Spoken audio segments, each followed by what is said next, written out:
두 번째로 넘어갑니다. 자, 그러다가 그는 이제 광복이 되었습니다. 광복이 되었을 때는 이제 그 한탄조에 그런 시를 싹 걷어치우고 아주 불교적인 그런 시를 쓰게 됩니다. 그 대표적인 것이 바로 이 국화엽회서입니다. 자, 이 국화엽회서는 정말 어찌 보면 우리가 시를 쓰면서 닮아야 할 아주 모범적인 그런 답안처럼 되어 있습니다. 전체적으로 보면요, 첫째 년, 둘째 년, 셋째 년, 네 연으로 되어 있습니다. 이 네 연은 우리나라 이제 한시의 전통적인 순철년 내로는 한시의 기본 구조가 기승전결 네 구를 씁니다. 지금도 한시는 네 구입니다. 그러니까 한 절로 쓰냐 두 줄로 쓰느냐 상관없어요. 어쨌든 이 사람들은 기승전결이에요. 이게 아주 그러니까 처음에 시작하고 그 다음을 발전시키고 그 다음에 한번 뒤틀고 마지막 마무리를 짓는 거. 어찌 보면 소설이라는 게 그렇지 않습니까? 발전, 위기, 클라이맥스, 대단한 연극도 그렇지 않습니까? 그러니까 이 문학적 구조라는 게 뭐냐? 극적 구조. 그러니까 그런 것을 시에서도 그대로 적용을 하고 있었죠. 그래서 이걸 우리는 전통적이다. 그 다음에 실제요, 봐요. 한 송이 국화꽃을 피우기 위해 봄부터 서쪽새는 그렇게 울었나 보다. 왜 읽기가 이렇게 편하죠? 아주 편해요. 왜 편할까요? 그것은 우리에게 익숙한 리듬 때문에 그렇습니다. 한 송이 국화꽃을 피우기 위해 아리랑 아리랑 아라리요. 그 구조입니다. 이게 상음복 구조라는 것이죠. 봄부터 서쪽새는 그렇게 울었나 보다. 이게 긴 것 같지만 이것도 한 음보로 치는 거죠. 그러니까 상음보로 한 송이 국화꽃을 피우기에 천둥은 먹구름 속에서 또 그렇게 울었나 보다. 상음보 아리랑 아라리요 구조입니다. 그러니까 이것은 바로 우리 민요 구조예요. 그러니까 이 시는 대단히 한국적인 그런 전통 율격을 잘 살렸다 하는 것이 우선 국화엽회서의 구조입니다. 자, 그 다음에 내용으로 보면요, 그렇습니다. 한 송이 국화꽃을 피우기에 봄부터 서쪽새는 그렇게 울었나 보다. 국화꽃이 왜 피었냐?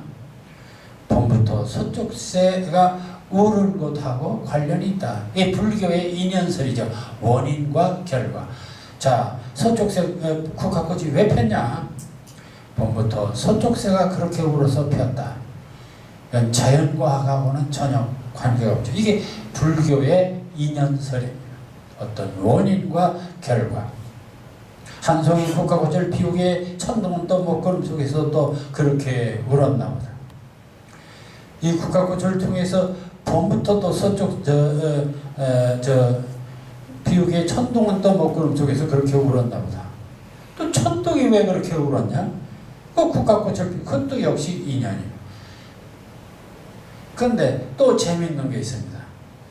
그러니까 이 사람이 이 시를 쓸 때 그냥 즉흥적으로 쓴 게 아닙니다. 아주 기하학적이랄까 과학적 구조를 갖고 있어요. 자, 왜 그러냐면 한 송이 국화꽃을 봄부터서 봄입니다. 이건 계절이. 한 송이 국화꽃을 피우기에 천둥은 또 먹고 천둥이 언제입니까? 여름입니다. 이것도 봄, 여름 그리고 아심의 가슴 조이던 먼 젊음의 뒤안길에서 이제는 돌아와 거울 앞에 섰네 누님같이 생긴 꽃이요. 여기 와서 정말 또 하나 놀라움을 보이게 됩니다. 그러니까 국화꽃이 왜 폈냐? 서쪽새 울음과의 인연이 있다.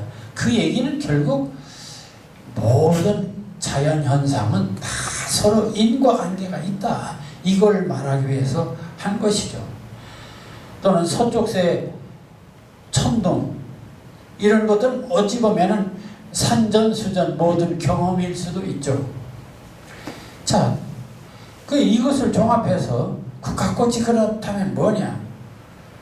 그립고 아쉬움에 가슴 조이던 먼 젊음이 대한, 젊어서는 누구나 그립고 아쉬움에 가슴 조이는 번뇌의 시간이에요. 그런데 그 번뇌의 뒤안길, 번뇌를 이제 뒤로 하고 이제는 돌아와서 거울을 보고 내 인생을 관조하는 내 누님같이 생긴 꽃이야. 국화꽃을 그렇게 표현하고 있어요. 이것도 우리 문학사에서 최고의 표현입니다. 국화꽃을 이렇게 표현할 수가 없어요. 그리고 아쉬움에 가슴 조이던 먼 젊음이 뒤안길에서 이제는 돌아와 거울 앞에선 내 누님같이 생긴 꽃이여. 내 누님같이, 직유법이지만은 대단합니다. 마지막 결론. 노란 내 꽃잎이 피려 그 간밤의 무소리. 네, 역시 무소리도 인연이죠. 내게는 잠도 오지 않았나 보다. 자, 이렇게 한 송이 국화꽃, 어떤 탄생, 어떤 존재의 탄생에는 수많은 우주적 인연이 있고 또 거기에는 수많은 역경과 고통과 이런 모든 인내를 거치면서 완성되는 것이다 하는 것을 보편적으로 또 느끼게 합니다. 자, 그러니 구성도 한국적이고 전통적이고 그러면서도 대단히 그 내용은 불교적이고, 그런데 문제는 그것을 아주 이미지로 잘 표현했다. 자, 소쩍새, 먹구름, 내 누님같이 생긴 꽃, 무소리, 이거 전부 다 이미지입니다.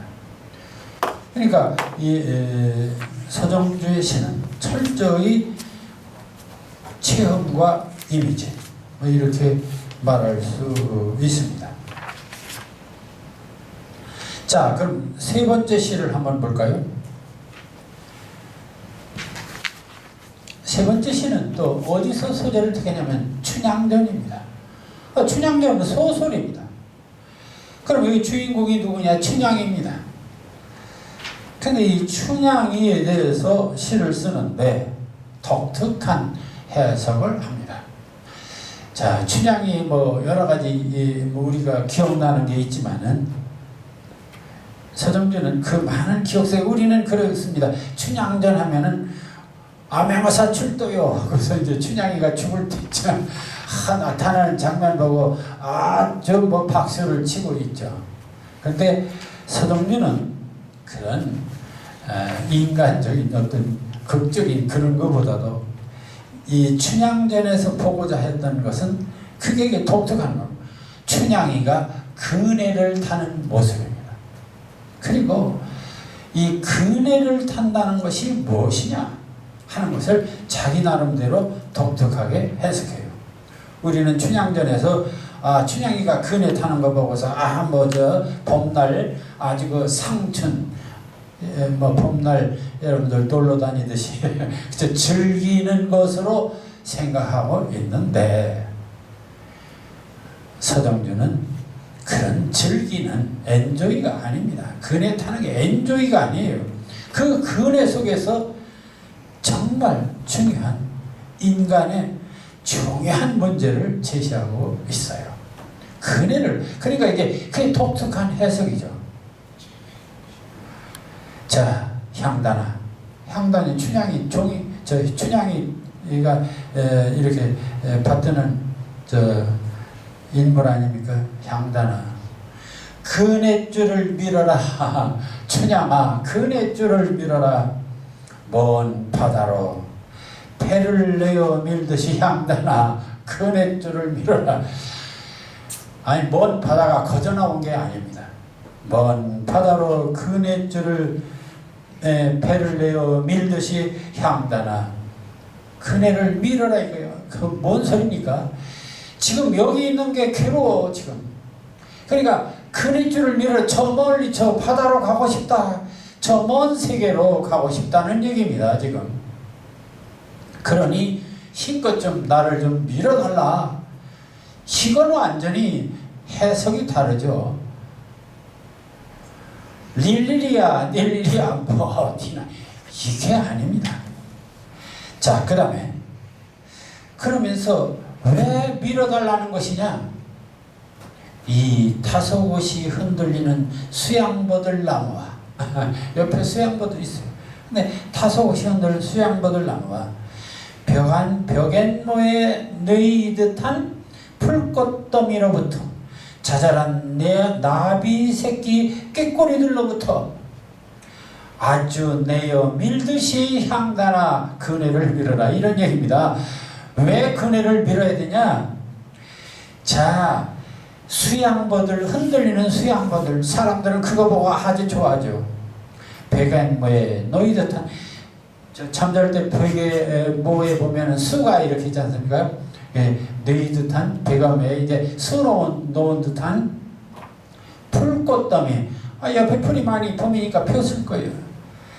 자잘한 나비 새끼, 그거 나비도 있고 꾀꼬리들도 있고 얼마나 좋은 계절입니까? 그런데 그 계절을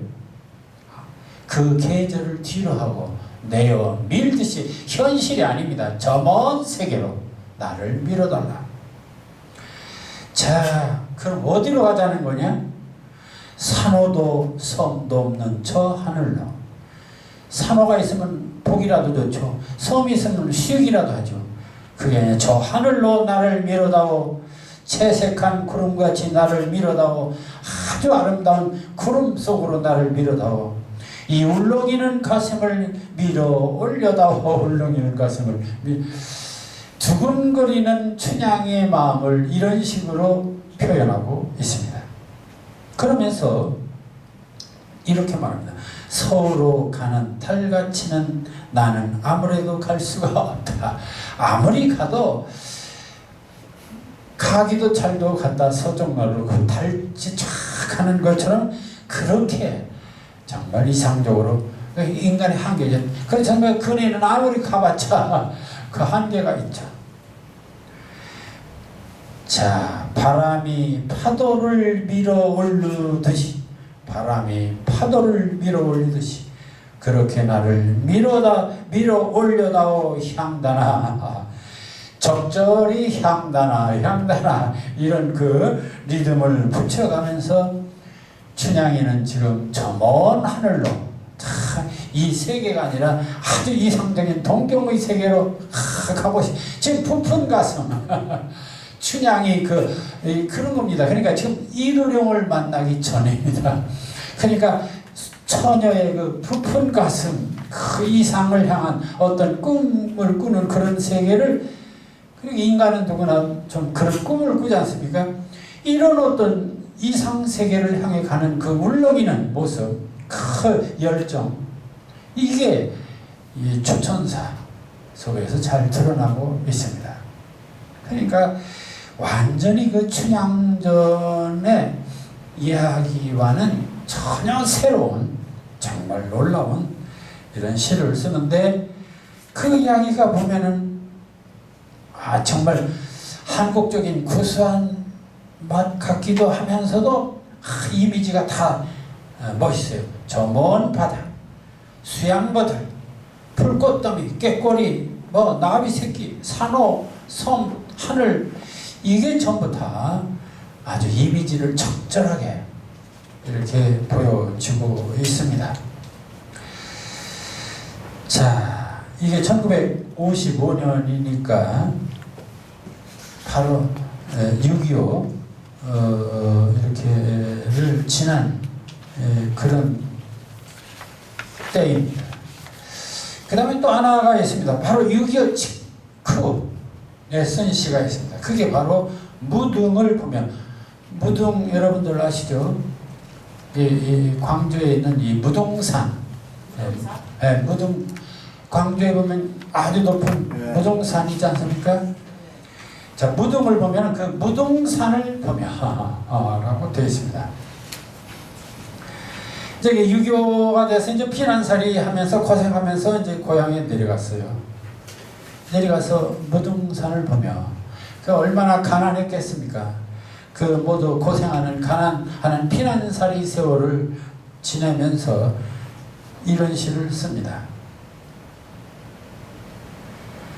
무등을 보며 무등산을 보며 가난이야 한낱 남루에 지나지 않는다. 가난이 뭐냐? 그것은 한갓 남루 누더기 그냥 누더기에 지나지 않는다. 그 누더기 걸쳤으면 걸칠 수 있는 것 아니냐? 가난이 뭐냐? 그 누더기 걸친 거다. 그러나 저 눈부신 햇빛 속에 갈매빛의 등성이를 드러내고 서 있는 여름산 같은 우리들의 타고난 살길, 타고난 마음까지야 다 가릴 수 있으랴. 이게 또 정말 놀랍습니다.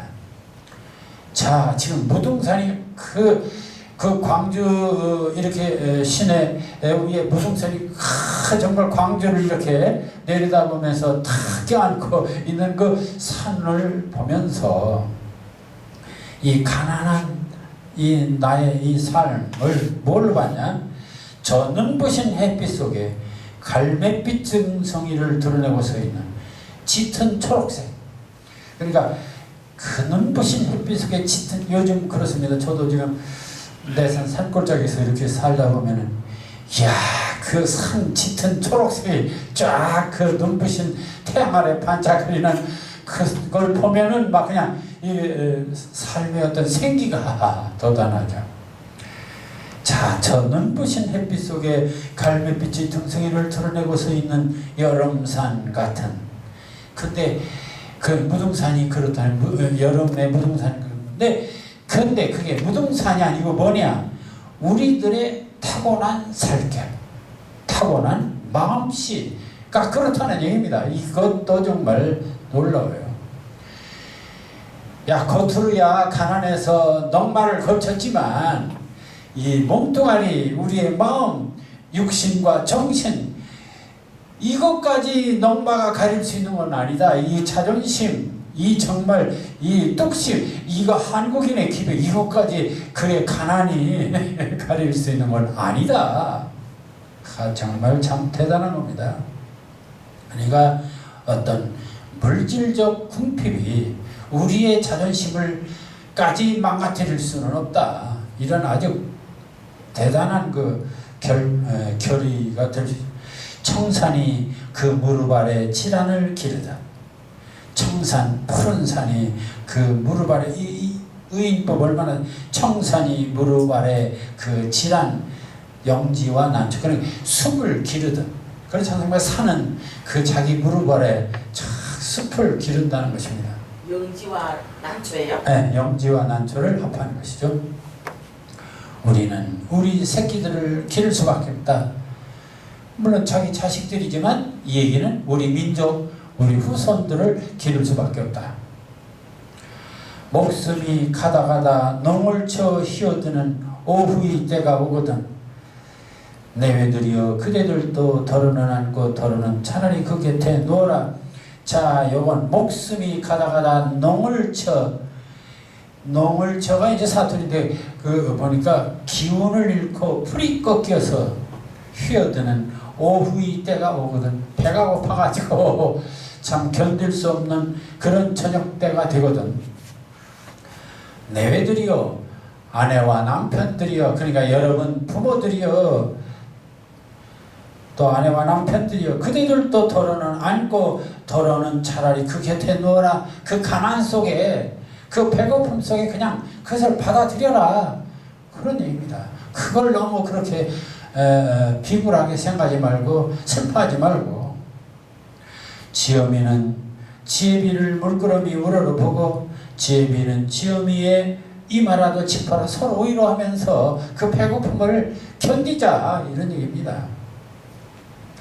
어느 가시덤불 쑥구렁에 놓일지라도, 그래서 어느 가시덤불 쑥구렁 같은 그런 쑥구렁, 쑥이 이렇게 있는 늪지죠. 구렁에 놓일지라도 우리는 늘 옥돌같이 호젓이 묻혔다고 생각할 일이요, 마음속으로는 영원히 썩지 않는 옥돌같이 호젓이 묻혔다고 생각할 일이요, 겉으로는 가난에 찌들렸지만 마음속으로는, 정신적으로는 청태라도 자욱이 낄 일인 것이다. 푸른 푸른 이끼, 여기서 푸른 이끼도 뭔가 좀 그 자존심 같은 것이죠. 자, 여기 끼를 잃은 것이다. 자, 가난하지만 본질에 대한 가치, 그 자존심, 긍지를 지키면서 이 가난을 이겨내자 하는 게 무덤을 보면서 느낀 이 시인의 시입니다. 자, 그러니까 지금 보세요. 여기 하나하나 그 시들이 보면요, 완전히 다른 성격을 갖는데 그냥 깜짝깜짝 놀라게 다 만드는 시들입니다. 정말 우리들에게 그렇구나 하는 것을 느끼게 만드는 시입니다. 제가 이제 서정주 시에서 좋아하는 시가 꽃밭의 독백입니다. 참 이 시는 저는 제 인생을 살면서 또 제가 학문을 하면서 시를 쓰면서 대단히 이렇게 교훈처럼 이렇게 생각하는 시가 이 꽃밭의 독백입니다. 내용은요, 이 꽃밭의 독백의 부제로 사소단장이라고 그랬습니다. 신라 박혁것의 어머니 이름이 사소입니다. 그러니까 이 얘기는, 그러니까 이 사람이 소재를 어디서 찾았냐면 참 삼국유사를 읽다가 박혁것의 어머니에 관한 얘기예요. 그걸 소재로 해서 꽃밭의 독백이라는 걸 썼는데, 이걸 읽어보면 사소와는 아무 상관없이 오늘 우리가 사는데 대단히 중요한 진리가 되고 있습니다. 자, 보세요. 노래가 낚이는 그중 나도. 네, 노래가 이 지상에서는 최고의 감동적인 미디어입니다. 그렇지만 아무리 그런 감동적인 미디어라 하더라도 구름까지 갔다간 되돌아오고 하늘까지 올라가지 못한다. 구름까지 갔다간 되돌아오고 한계가 있다.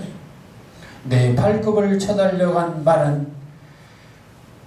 말이 아무리 힘차게 달려도 육지를 벗어나지 못해요. 바닷가에 가 멎어버렸다. 활로 잡은 산돼지, 매로 잡은 산새들에도 이제는 벌써 입맛을 잃었다. 지상에서 아무리 맛있는 산돼지 고기니 산새 옛날로 최고 요리 아닙니까? 근데 그것도 다 입맛을 잃었어요. 자, 이렇게 어찌 보면은 인간이라는 것이 유한한 존재, 한계를 느끼는 존재이기도 하고, 이 세상이라고 하는 게 영원한 만족이라든지 영원한 어떤 생명이라든지 그렇게 없다. 이걸 상징적으로 지금 말해주고 있습니다. 유한한 존재일 수밖에 없다.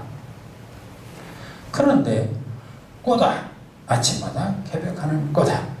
꽃은 아무리 봐도 실증이 나지 않습니다. 그래서 꽃아, 아침마다 개벽하는 꽃아. 여기서부터 마치 무당 주문처럼 나옵니다. 꽃아, 아침마다 개벽하는 꽃아.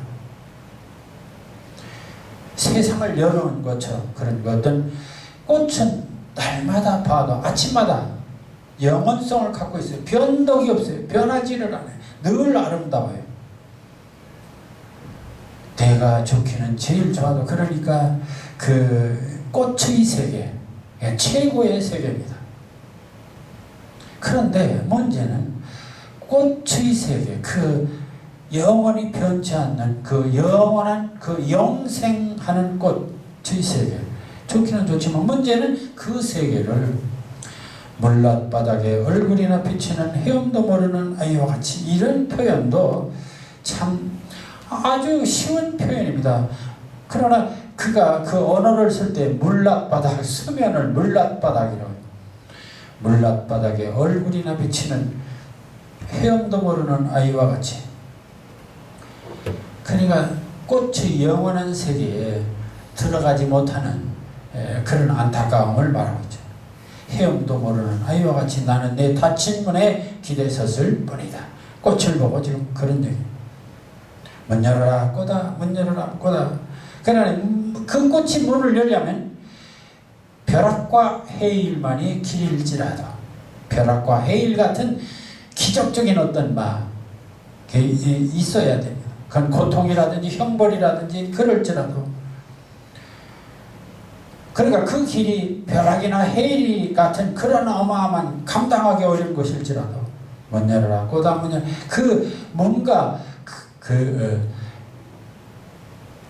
꽃을 통해서 새로운 세계를 발견하고 싶은 끝없는 욕망.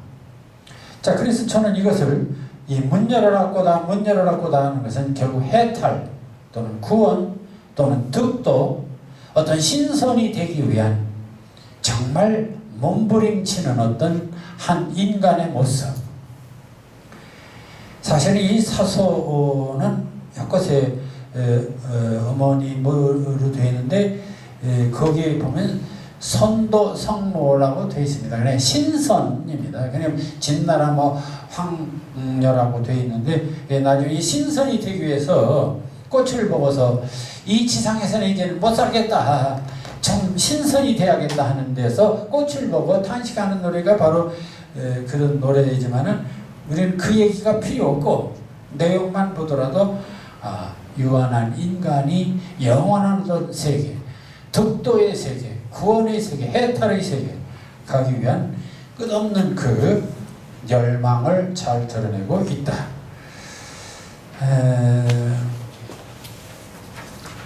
동천에 다음에 이제 또 하나 그의 아주 가장 고도의 상징성 난해한 시 중에 하나가 동천이라는 시입니다. 겨울 하늘, 겨울 하늘입니다. 저는 동력동자에 내천자를 호로 쓰고 있습니다.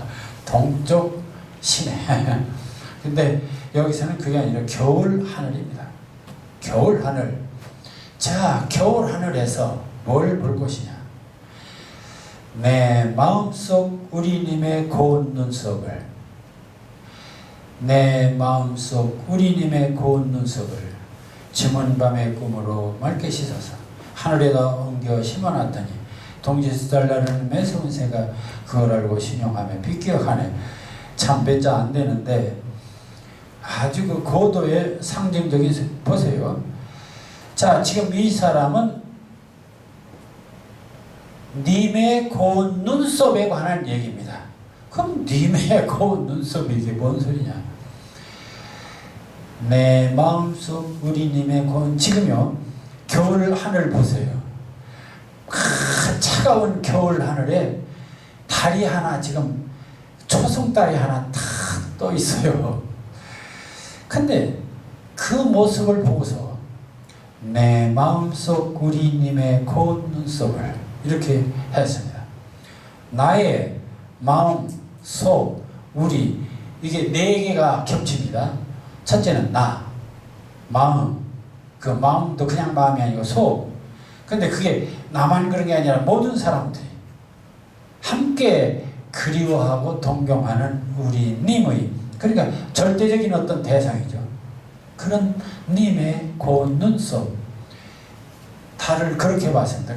달, 초승달의 모습을, 그 눈썹이 어떤 눈썹이냐, 조물주의 눈썹이라든지 그런 거 아닙니까? 그러니까 아주 신비로운 저먼 밤의 꿈으로 맑게 그 눈썹을 일천밤의 꿈으로, 그러니까 이것도 참 일천밤의 꿈으로 그걸 씻었다는 거예요. 그러니까 이게 바로 일종의 의료적이고 화리적인 방법을 썼죠. 그래가지고 그것을 하늘에다 옮겨 심어놨다.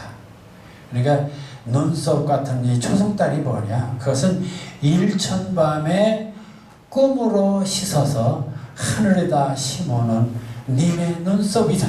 그런 얘기입니다. 자, 그러니까 정말 그럼 하늘에다 심었다는 것은 지상에 심은 게 아닙니다. 하늘에 심었어요. 그러니까 맑고 투명하고 완벽한 그런 어떤 공간에다가 우리가 존경하는 님의 눈썹을 심어놓은 것이 바로 달이다. 그랬더니 동지섣달 나르는 매서운 새가 그걸 알고 그것이 뭐요? 그 비밀을 알고 신용하며 비교하네 라고 됐습니다. 그럼 이게 동지스달 나르는 매선새가 이게 뭐냐? 글쎄 여러분들 이런 걸 상상할 수 있습니다. 겨울 하늘에 달이 쫙 떴어. 그 초성달이 떴어. 근데 그걸로 뭐가 지나가요? 새들이 지금 지나가고 있는 장면입니다. 그러니까 실제는 그렇습니다. 그런데 그 동지서달 그 차가운 하늘을 나르는 매서운 새가 바로 눈썹을 정원밤에 꿈으로 씻어서 심어놓은 것을 알고 그걸 알고 신용하며 그 신용이라는 게 여기서 애매하죠. 어찌 보면은 신용 깨닫고 그걸 알고 그걸 깨닫고 자기들도 그 뭔가 좀 이렇게 그런 거 고결하고 깨끗한 어떤 이런 걸 생각하면서 문제는 비껴가네. 그러니까 신용만 하는 거지 지들은 아니야. 문제는 여기 있어요. 새 이것들은 신용만 할 뿐이지 그 고운 눈썹 증언밤의 꿈으로 하늘에 심어놓은 그 거룩하고 정말 신성하고 정말 이 대단한 이 절대적인 어떤 것을 보고 흉내만 내지 인간이 그렇지 않습니까? 인간이 아무리 잘났다고 떠벌려도 결국 어떤 절대적인 가치 앞에서는 그냥 신용만 내다 가는 게 인간일 수 있습니다. 그래서 이 시는 지금 그렇게 설명을 했지만 사실은 그 달리 뭐 수없이도 해석이 가능한 시입니다. 그래서 대단히 난해한 시다. 고도의 상징성을 지닌 더구나 이 동지서달 나르는 매서운 새라면 이게 뭔 소리일까? 동지서달이라고 하는 차가운 그런 계절을 나르는 매서운 새. 그러니까 어찌 보면 그 추위를 견디며 이겨내면서 강한 의지를 가지고 사는 어떤 그런 존재. 그렇지. 바로 서정조 자기 자신일 수도 있고 그런 그 다양하게 해석이 가능합니다. 어쨌든 이 동천은 정말 그 경이롭고 또 신비로운 어떤 세계에 대한 동경과 인간의 그 한계를 드러낸 시라고 볼 수가 있습니다. 자, 지금 6개 작품을 했습니다. 그러니까 이 서정주는 그때마다 새로운 세계를 완전히 놀라울 그런 그 실력을 가지고 그때그때 충격을 줄 만큼 대단한 시인이었다. 네, 그리고 우리는 여기서 동천시의 모습을 미당시의 모습을 좀 배울 수 있지 않겠느냐. 그러니까 아주 한국적인 것 그리고 우리들의 삶, 우리들의 일상적인 이런 소재로 하되 그걸 독특한 이미지로 과감하게 표현하는 서정주의 기법 이것을 우리가 배워볼 필요가 있습니다. 자, 여기까지 좀 쉬어야겠습니다. 네. 대단하십니다. 이렇게 좋은 학습을 어디 가서 가는지.